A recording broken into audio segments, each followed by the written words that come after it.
Aujourd'hui, quand on pense au Dakar, on imagine des voitures ultra technologiques, des teams d'usines, des budgets énormes. Mais au début, le Dakar c'était presque l'inverse. Et tout a commencé par un homme perdu dans le désert. On est en 1977 lorsque Thierry Sabine, un motard passionné par les rallyes raids, participe au rallye Abidjan-Nice en Côte d'Ivoire. À un moment, en plein désert libyen, il fait une heure de navigation. Il quitte la piste, puis une autre, puis plus rien. Plus de repères, plus de traces. Pendant plusieurs jours, Thierry Sabine erre seul. Et il sera finalement retrouvé par le secours plusieurs jours après, complètement déshydraté. Mais ce qui est fou, c'est qu'il ne sort pas de cette expérience traumatisée. Il en sort transformé. C'est une expérience que je ne souhaite pas à mon pire ennemi, mais que je ne regretterai jamais. Parce que la première réaction qu'a eu le pilote de l'avion après m'avoir retrouvé, il m'a dit d'une façon très brute, maintenant mon pote, tu considères que tu fais du rab. Après son retour, Thierry Sabine n'a qu'une idée en tête. Le désert n'est pas un ennemi, c'est une révélation. Il se dit, ce que j'ai vécu, d'autres doivent le vivre. Alors il imagine une course, reliant l'Europe à l'Afrique, ouverte aux professionnels comme aux amateurs, où le vrai défi n'est pas de gagner, mais d'aller au bout. Il résume le tout avec une phrase devenue mythique. Un défi pour ceux qui partent, un rêve pour ceux qui restent. En 1979, le premier Paris-Dakar est lancé. Personne ne le sait encore, mais une légende vient de naître. Au début, le Dakar, il attire pas des stars ou des ingénieurs, c'est même l'inverse. Il attire des aventuriers, des passionnés et des amateurs un peu fous. Les premières années, les gens, ils arrivent avec des motos bricolées au fond de leur garage, des voitures presque de série et très peu de pièces de rechange. Certains n'ont même jamais roulé dans le désert. Ils partent avec une boussole, quelques outils et surtout beaucoup de courage. À cette époque, le but n'est pas de gagner. Le vrai objectif, c'est simple, aller le plus loin possible et survivre. Mais au milieu des années 80, quelque chose change. Les constructeurs commencent à regarder le Dakar autrement. Ils comprennent une chose essentielle. Si tu gagnes le Dakar, tu prouves que ta machine survit à l'enfer. Et là, les gros noms arrivent. Notamment Peugeot, avec la fin du groupe B car jugé trop dangereux. Franchement, on se demande pourquoi.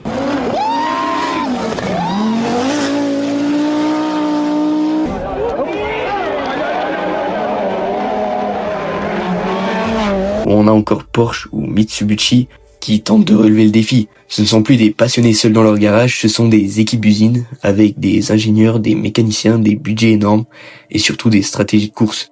Les véhicules ne sont plus adaptés au désert, ils sont créés pour le désert. Les suspensions deviennent gigantesques, les moteurs plus puissants.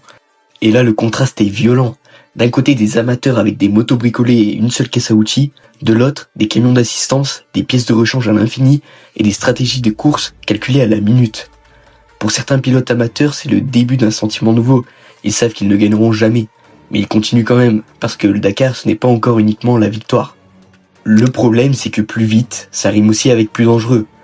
La vitesse explose. Là, on roulait pour survivre, on commence à rouler pour gagner. Et puis, à l'époque, c'était pas la même sécurité. Ils passaient pleine balle dans les villages, à plus de 150 km/h. Résultat, des accidents plus violents, des chocs à très haute vitesse, et des erreurs qui ne pardonnent plus. Le Dakar, il devient plus impressionnant, mais aussi beaucoup plus dangereux. Malgré tout, le Dakar refuse de devenir une course comme les autres. Amateurs et professionnels roulent toujours ensemble, sur les mêmes pistes, dans les mêmes tempêtes de sable. Et c'est ça qui rend le Dakar unique. Un pilote d'usine peut encore s'arrêter pour aider un amateur perdu, même avec les gros teams. L'esprit de Thierry Sabine est toujours là. Maintenant que vous connaissez à peu près l'histoire du Dakar, on va parler d'anecdotes, certaines joyeuses, mais d'autres un peu plus dramatiques. Et on va commencer par une histoire à la fois dramatique, mais un peu drôle. On est en 1988. Peugeot domine totalement le Dakar avec la 405 Turbo 16. Au volant, Harry Vatanen, champion du monde des rallyes, pilote d'usine Peugeot. Il est notamment connu grâce à cette vidéo que vous connaissez sûrement.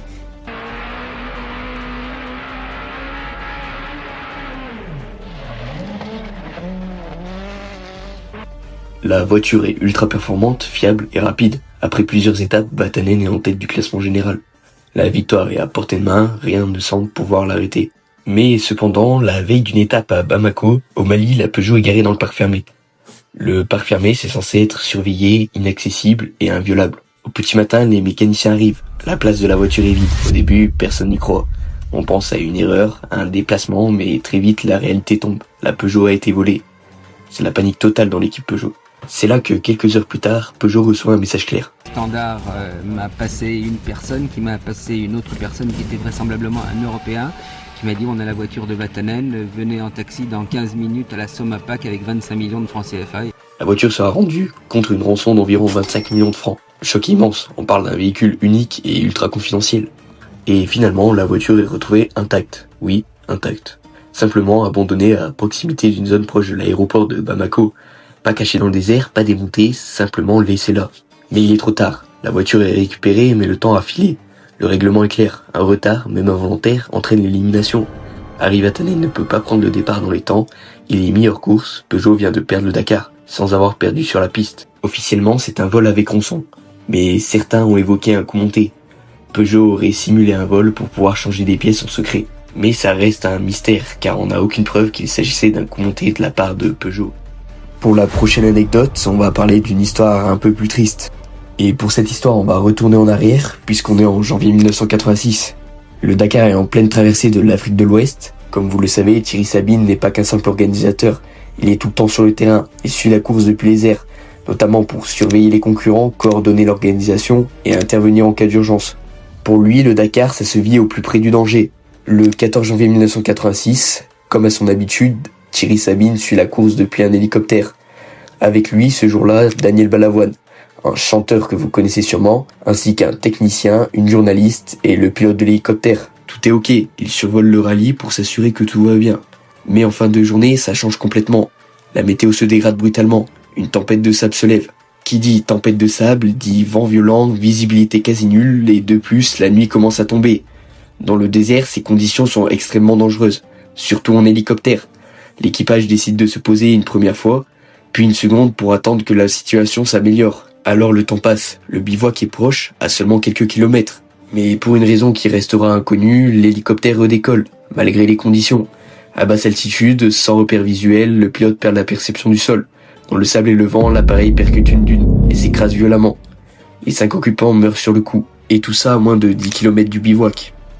Et là, la nouvelle tombe. Le fondateur du Dakar est mort, sur la course qu'il a créée, dans le désert qu'il aimait. Les concurrents sont sous le choc. Beaucoup veulent l'arrêter. Mais le rallye continue, comme le voulait Thierry Sabine.